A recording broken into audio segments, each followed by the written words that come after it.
Hello guys, we are back with our next lecture. In this lecture, let us go through some more examples of a knapsack and we will be seeing the algorithm to find the best selections for a knapsack. Okay, so sorry,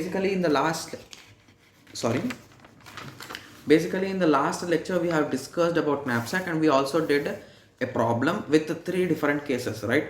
So the same process I will be doing it again for this particular problem. Okay, so basically once you see a question, so basically in our previous lecture we just took a small example with three elements, like that is nothing but three items, right? So basically when you are solving it in any kind of exam, you will not be given three, you will be given around 5 to 10 elements to do the same process. Okay, so in that situation you should never get confused, guys. So that is the main thing, that the first thing that you should remember. Okay, so always the first case is nothing but you will be selecting from maximum profit to minimum profit. Okay, it's 100% clear that maximum profit to minimum profit. So check the values. So first, what is the maximum value? It is nothing but 18. That is nothing but 1, 2, 3, 4, 5, 6 and 7. So these are nothing but the p values, p1, p2, p3, like that. So it is nothing but initially it will be starting with p6. After that p6 we are having 10 or 15, so we are having 15 also, so that is nothing but p3. So after p3 we are having, so after p3 we are having a 10, that is nothing but p1. So after that we are having 7, that is nothing but p4. So after 7 we are having 6, that is p5. So after 6 we are having 3, no, some, what else is there? For fp2 is left, right? So p2 is a 5 and after that we are having p7, that is 3. So this is the order of maximum to minimum. So now you will be just writing the values of x1s, x1, x2, like the ratio that you will be selecting, x6, x7, and the maximum weight is given 15. So you can check here, it is 15. Okay, so maximum weight given is 15. So now you will be checking with corresponding weights also parallelly. Okay, so initially the first value is p6. So p6 weight is 4. So p6 you will be selecting and you will be subtracting minus 4. So you will be resulting in 11. So I think I didn't do it here, but you can just directly do it in your rough side. Okay, sorry, I think now it's clear. Okay, so minus 4, that is equals to 11. So similarly you will be continuing further. So now you are done with this. So now move on to p3. So p3 weight is also 5. So let us assume that also minus 5. So we got 6. Okay, so after that we are having p1, right? Okay, but p1 weight is, okay, just give me a second, guys. Okay, so why did I take here? Just give me a second, I'll be back in a moment. Okay, so what I said was correct. We will be taking p1, but I did here, it is wrong. Here instead of p1 I took p2, guys. So this is the original solution. These two are wrong. Okay, so we'll be taking p1. So p1 is also done. So p1 weight is 2, so minus 2. So we'll be left out with 4. So that 4 will be covering here from p4. So p4 we are having the total weight 7. So out of 7 we will be taking 4 and the rest all will be zeros. Okay, so that is the reason why this answer will be a bit wrong. Okay, so basically we will be calculating the cost. So 1 into cost of a first value, pi xi. So pi is nothing but 10 plus 0 plus 15 plus 4 by 7 into 7 plus next 0 plus, okay, so here we will be having only 1 0, right? Yes, 1 0. So plus the last value is 18 plus 0. So here the cost will be 7 into 7, 19 plus 29 plus 18. So here we will be having, okay, 7, and here we will be having 1. So that we will be getting 47 here.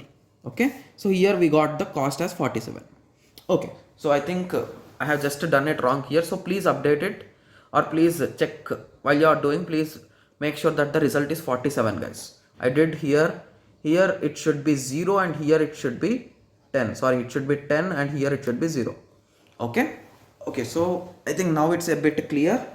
Okay, so now let us go through the second case. The second case is nothing but based on the weights. So weight should be minimum weight to maximum weight. So this is greedy with respect to weight. Okay. So similarly, you will be writing for weights with respect to weights.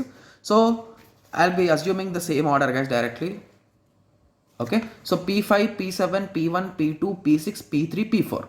So this is the order. So based on this order, again, you'll be filling this graph, making sure that your weight will not exceed 15, guys. Please make sure about that also. And you'll be calculating Pi into Xi. Okay. So in third case, if you remember, we used to calculate Pi by Wi ratio.